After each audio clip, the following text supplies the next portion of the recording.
So I just got an email from Mike, and he's one of our viewers, and he said that he made more money in 8 hours using OpenAI's new deep research than he usually makes in a week. And apparently, he's not some tech genius either. He's just a 52-year-old consultant who learned about AI 6 months ago. How did he do that? We're all asking, or at least I'm asking. Mike paired his 30 plus years in his craft of being a consultant with deep research, and he said that he uncovered opportunities no one else has seen yet. And from the tone of his email, he sounds very excited about it. And he must be, since deep research just came out on Sunday, just a couple of days ago. So, and he obviously pays the 200 it costs, $200 a month it costs to get the Chat GPT Pro plan too. I'm too cheap to do that. I do the $20 a month though, so I get the plus version. And apparently, Deep Research will roll out to the plus version members pretty soon. So, and also, just as we thought, we were talking last video about OpenAI and releasing their O3 mini model, and that's what they did about the same time that I was uploading the last video. Um, and of course, then OpenAI released Deep Research on Sunday. And while many are panicking about AI replacing us humans, I see this as the emergence of more of a collaboration between human experience, like you and I have, and cutting edge technology. Think about the day when mobile connectivity meant powerful computing in your pocket. That combination didn't just make our lives easier, it reshaped really how we connect, work, and innovate. And we humans tend to kind of take things in stride, don't we? We roll with the punches. I mean, all of a sudden we had a computer in our pocket when smartphones arrived. Um, did fireworks go off? Did we have a national day of celebration? No. We just had our phones and started using them for business and personal stuff. We can find restaurants. We can listen to music, take pictures, send and receive texts and emails, all right there on our phones. Um, and remember when car navigation was a big deal? It's not such a big deal now, is it? Everybody just use their phones, even if they have navigation built into their vehicles.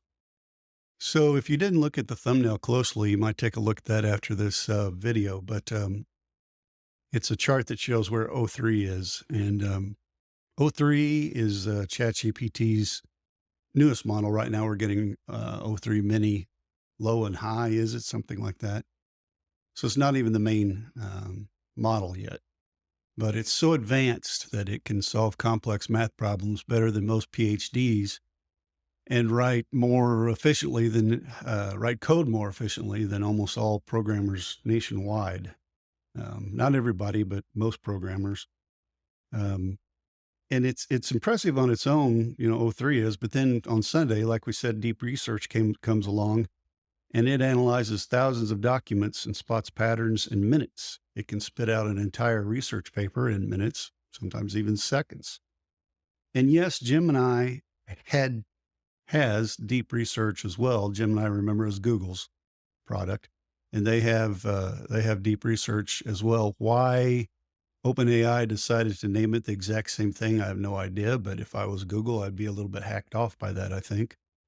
But I don't think they're too bothered by it. But I think from what I've heard that OpenAI's Deep Research is slightly better and it goes more in depth than what Google's Deep Research does. And that's as of today, who knows what Google will put out tomorrow. Um, Many I see, they're saying things like, what's the point of learning AI if our jobs are going to be replaced anyway? I get it. I get it. Change is scary.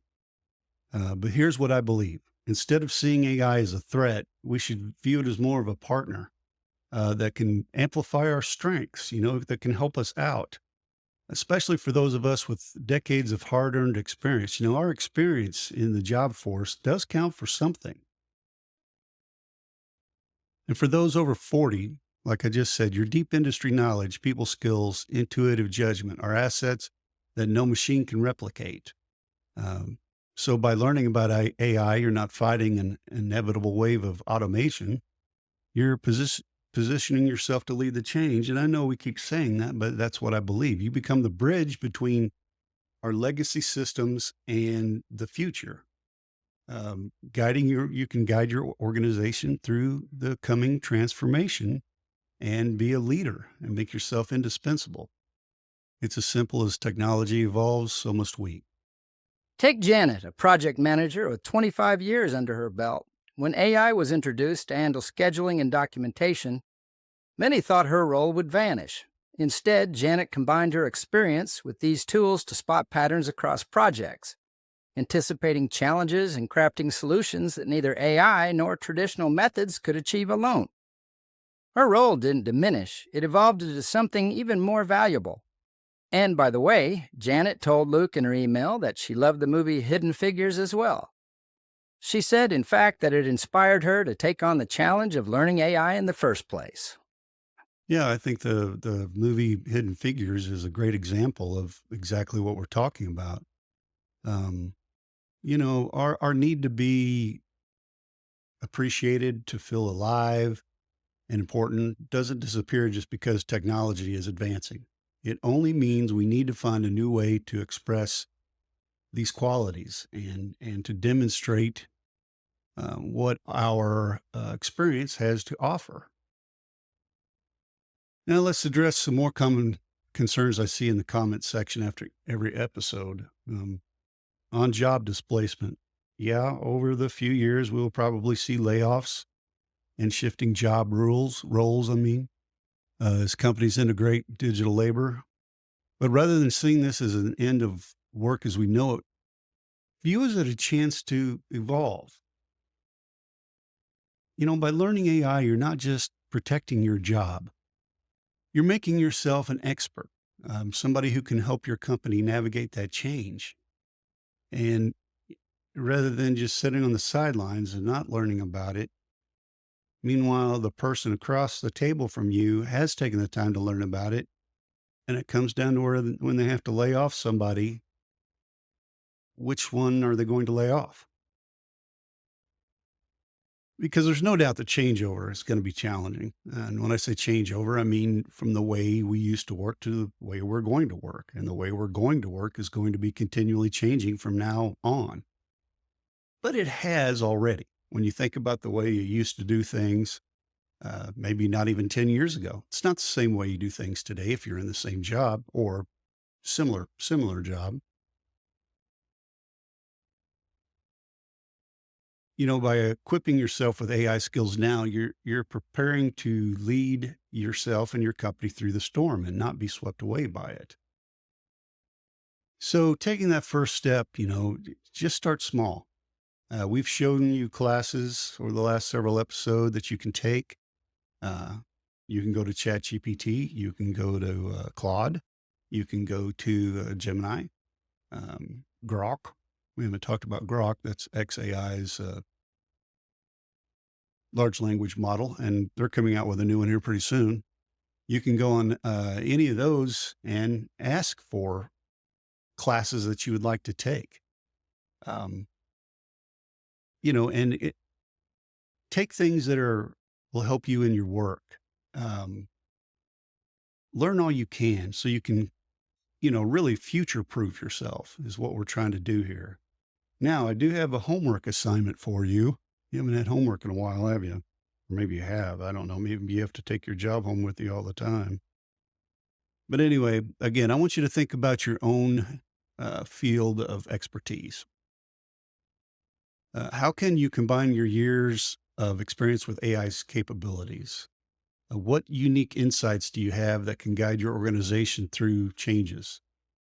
Write down one practical idea and share it in the comments. And then we'll see, if you have time. I know not everybody has time to do any homework, but if you do, sit down and think about your job and all that you've learned up to this point and ways that your job could be made easier through AI. We've got to start working with this stuff, guys. We can't just sit at the sidelines and wait for it to take us out. In the next episode, we'll dive deep into practical strategies to merge your expertise with these new AI tools, ensuring you not only survive the transition, but lead the way into the future of work. Until then, remember, the future isn't about being replaced by technology, but about using technology to amplify the best of what makes us human. I think that's exactly right, Abe. Let's embrace change and not fear it. And together we can discover what comes next. I mean, there's no sense in being afraid of the future. That's going to come one way or another. I mean, we're all old enough to understand that, right?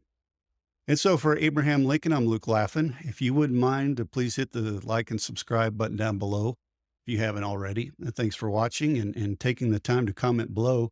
I read them and I appreciate them all, even the ones that call me a moron, because what they don't know in my family, dumbass is a term of endearment. So I'll see you in a couple days.